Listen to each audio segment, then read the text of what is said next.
வணக்கம் மக்களே. இன்னைக்கு நம்ம பிக் பாஸ் அப்டேட் என்னன்னு சொல்லி பாத்தீங்கன்னா, நம்ம வியானா முடியலைங்க. அந்த பொண்ணு என்ன பண்ணுதுன்னே தெரியலைங்க. ஏதாச்சும் ஒண்ணு தூக்கிட்டு வந்தது. காலையில எந்திரிச்சதுல இருந்து வியானா மட்டும்தான் அந்த கேமரால வந்துட்டே இருக்காங்க. ஆக்சுவலா கேமரால தயவு செஞ்சு வியானாவை காட்டாதீங்க. காட்டினாதான் அவங்க எல்லாமே பண்ணணும்னு சொல்லி பண்ணிட்டு இருக்காங்க.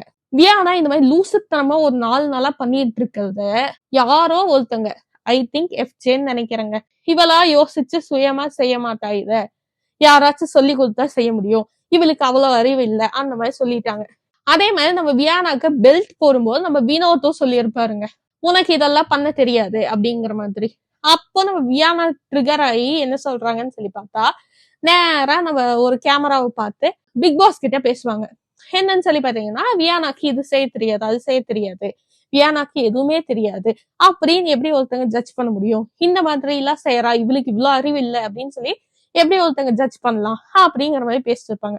இதை இவங்க பேசும்போதே எஃப்ஜேவோட மைக்க தான் காட்டுவாங்க. சோ மோரோவர் பார்த்தா எஃப்ஜே தான் சொல்லியிருப்பாருன்னு நினைக்கிறேன். அதுக்கப்புறம் வினோத் வந்து சாப்பிடுறதுக்கு வெளியே வரும்போது வினோத்தையும் புடிச்சு வச்சுட்டு வியானா இதைவே தான் சொல்லுவாங்க. எப்படி எனக்கு வந்து தெரியாது தெரியாதுன்னு சொல்லி எல்லாரும் ஒரு ஜட்ஜ்மெண்ட்டுக்கு வருவீங்க, நிஜமாவே உனக்கு தெரியாதுமா, அப்படிதான் நாங்களும் நினைச்சோம், ஆனா இப்பதான் தெரியுது உனக்கு எல்லாமே தெரியும், தெரியாத மாதிரி நடிப்பேங்கிறது. நம்ம வினோதோ இந்த உப்புமாவே என்னால சாப்பிட முடியாம சாப்பிட்டு இருக்கேன், இதுல நீ சொல்றதெல்லாம் வேற நான் கேட்கணுமாங்கிற மாதிரி ஒரு எக்ஸ்பிரஷன் விட்டுட்டு உட்கார்ந்து இருப்பாரு. உங்களுக்கு வியானா பண்றது எப்படி இருக்கு, எந்த மாதிரி இருக்கு அப்படிங்கறதெல்லாம் நீங்க கமெண்ட்ல சொல்லுங்க. நம்ம நெக்ஸ்ட் வீடியோல பார்க்கலாம்.